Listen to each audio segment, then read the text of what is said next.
할렐루야. 이 하루가 하나님만 사랑하고 하나님만 섬기며 그 은혜와 그 사랑으로 승리하는 귀한 하루가 되길 간절히 축원합니다. 오늘은 신명기 7장과 8장의 이야기입니다. 신명기 6장부터는 하나님께서 이렇게 마음 다하고 율법의 말씀을 잘 지켜서 살아가는 것이 중요하다. 그 다시 한번 우리에게 말씀하는 가장 중요한 것, 어떻게 보면 하나님을 사랑하는 것이고, 두 번째는 우리가 만들고 있는 헛된 우상들을 무너뜨리고 이렇게 말씀 중심으로 살아가는 것입니다. 그래서 7장은 바로 우리 안에 있는 우상을 허물어뜨리고 말씀 따라 살아갈 것을 다시 한번 강조합니다. 헤렘 명령이 있습니다. 헤렘 명령이 무엇입니까? 악한 것들은 하나도 남겨두지 말고 꼭 다 진멸시키라라고 말씀합니다. 이렇게 함으로 말미암아 이스라엘을 향한 정결한 삶을 다시 한번 우리에게 말씀하는 것입니다. 너희가 가나안 땅에 들어가면 가나안 사람들 진멸하고 그들과 교제해서는 안 된다라고 이야기합니다. 이스라엘 가나안 땅으로 인도하시며 가나안 족속들을 몰아내시는 주체는 오직 여호와 하나님입니다. 그래서 가나안 족속을 멸절해야 됩니다. 이스라엘 백성들이 가나안 땅을 차지할 수 있었던 것은 바로 가나안 땅 사람들이 악했기 때문에 하나님께서 그 땅을 이스라엘 백성들에게 주신 것입니다. 그 악한 백성들과 어울려 살면 안 된다. 그들과 언약도 맺지 말고 그들을 불쌍히 여기지도 말라. 우상 숭배에 물들지 않기 위해서 그들과 이렇게 함께 교제해서는 안 된다라고 말씀합니다. 그리고 가나안 땅에 있는 우상을 파괴하라고 명령하십니다. 그리고 여호와의 선민으로서 성별된 삶을 촉구하고 있습니다. 이스라엘 백성들은 하나님께서 예배하기 위해서 선택한 거룩한 백성, 구별된 백성입니다. 그 이유는 이스라엘 백성들이 강해서가 아니라 여호와 하나님의 무조건적인 사랑 때문에 그들이 선택된 것입니다. 조상 때부터의 언약으로 출애굽 구원을 베푼 결과일 뿐이라는 겁니다. 여호와께서는 계명을 지키는 자는 천대까지 인애를 베푸시지만 불순종하는 자에게는 당장 심판하시겠다라고 말씀합니다. 여호와의 율법을 철저히 준수해야 이렇게 우리의 삶을 통해서 하나님께 구별된 삶을 살아야 된다라고 말씀합니다. 다시 한번 율법 준수에 따른 축복을 강조하는데, 율법을 준수하면 열주와 언약대로 인애를 베푸실 것이고 자손의 번성과 함께 물질의 풍요를 누리게 될 것입니다. 질병으로부터 보호해 주실 것이고 항상 모든 삶의 어려움을 하나님께서 이끌어 주시고 평탄케 해 주실 것입니다. 가나안에 있는 모든 족속들을 진멸해야 되며 그들이 가지고 있는 우상을 다 무너뜨려야 할 것을 다시 한번 말씀합니다. 그래서 계속해서 말씀한 두 번째 이야기도 비슷한 이야기인데요. 가나안 정복 전쟁에 대한 격려와 그리고 우상 타파 명령을 다시 한번 말씀합니다. 가나안 정복 전쟁에 앞서서 두려움을 가질 수 있는 백성들에게 출애굽 당시 여호와의 능력을 이야기합니다. 여호와의 능력, 이 여호와의 강한 손, 편팔이 우리를 구원해 주신 것입니다. 여호와의 함께하심으로 말미암아 이스라엘 백성들이 승리를 얻었다라는 것을 다시 한번 기억해야 됩니다. 그렇습니다. 여호와 하나님께서 이제 우리와 가는 그 길에도 동행하시고 큰 이적을 베풀어 주셔서 가나안 족속들에게 하나님의 심판을 이렇게 나타날 것입니다. 왕벌을 보내사 가나안 족속의 남은 자와 피한 자까지 벌하실 것입니다.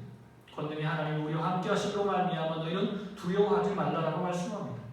다만 들짐승들이 급격히 번성할 것이 염려되므로 가나안 족속을 급히 멸하지는 말라라고 말씀합니다.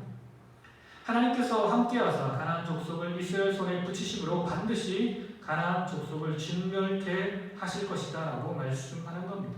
가나안 땅에 있는 모든 우상을 다 무너뜨리라, 불사르라. 이것이 너희의 올무가 되지 않도록 우상에 입힌 금이나 은을 취하지 말라라고 말씀합니다. 우상 숭배와 관련된 가증한 것을 집단에 들여 함께 진멸되게 만들어서는 안 된다. 우상은 진멸당할 것이므로 극히 미워하며 꺼야 한다라고 말씀하고 있습니다. 8장의 말씀은 핵심적인 주제의 말씀은 교만해지지 말라라는 말씀입니다. 출애굽 광야 생활 중에 은혜를 다시 한번 회고하면서 순종을 촉구합니다. 가나안 땅 그리고 가나안에 대한 소개를 다시 한번 합니다. 여호와의 율법을 준수하라. 출애굽 광야 생활 중에 베푸신 은혜를 기억하라. 40년 광야 생활을 다시 한번 기억해 보라는 말씀입니다. 40년 광야의 생활이 여호와의 선민으로서 훈련하고 연단하는 과정이었습니다. 그리고 40년 동안 부족함이 없이 우리는 먹고 마셨으며 모든 것들을 여호와의 은혜로 채워주셨다는 것입니다. 자녀를 징계하는 아비처럼 이스라엘을 징계하시는 여호와를 기억하며 그 명령을 지키고 그를 경외하라고 말씀합니다. 풍요의 땅 가나안 땅에 대한 소개입니다. 물과 농작물과 광물질이 풍부한 가나안 땅입니다. 우리가 가나안 정탐꾼의 이야기를 통해서 알 수 있듯이 그 에스골 골짜기에서 포도송이를 메고 오는데 두 사람이 이렇게 메고 왔다라고 이야기하는 것 보면 굉장히 하나님께서 주신 땅은 정말 풍요로운 땅이라는 것을 우리에게 말씀하십니다. 풍요로운 땅 가나안 땅을 주심으로 인하여 여호와를 찬양하게 될 것입니다. 가나안 정복 이후에 교만의 위험에 대해서 다시 한번 경고합니다. 율법을 지키지 아니하거나 여호와를 잊지 말 것에 대한 결론적인 명령을 합니다. 가나안에서의 풍요로운 말미암아 교만해져서 여호와 하나님을 잊어버릴 우려가 있으니 항상 다시 한번 출애굽 광야 생활 동안 여호와의 은혜를 다시 한번 기억하라라고 말씀합니다. 이스라엘을 출애굽시키시고 광야 생활 동안 인도하시며 우리에게 만나와 물을 그리고 메추라기 그런 먹이를 주신 여호와의 은혜를 기억해야 됩니다. 광야 생활의 목적은 우리를 연단시키고자 하십니다. 그리고 그 연단을 통해서 우리에게 복을 주시기 위한 하나님의 뜻이었다는 것입니다. 이스라엘이 가나안 땅에서 누릴 축복이 우리가 스스로 노력해서 얻어진 결과가 아닌 하나님의 은혜로 하나님이 허락하셔서 주신 결과라고 말씀합니다. 그렇습니다. 우리는 항상 잘 되고 번영될 때 교만해지지 말아야 됩니다. 오직 가나안 땅에서의 축복은 하나님께서 우리에게 허락하신 결과입니다. 이처럼 여호와께서 이스라엘 백성들을 축복하심으로 열조와의 언약을 성취하신 것입니다. 이제 여호와를 잊고 다른 신을 섬겨서는 안 됩니다. 여호와를 잊고 다른 신을 쫓아 섬기면 정말 하나님께서 약속하신 대로 멸망하게 될 것입니다. 여호와를 청종하지 않으면 전날 하나님께서 멸망시킨 가나안 족속들처럼 이스라엘도 멸망하게 될 것입니다. 말씀을 정리합니다. 오늘 말씀을 통해서 주시는 교훈은 첫 번째, 우리 안에 있는 죄악과 모든 우상을 철저하게 무너뜨려야 합니다. 하나님의 백성은 하나님이 주신 말씀을 잘 지키며 살아야 합니다. 우리가 물질로 인해서 신앙이 무너져서는 안 됩니다.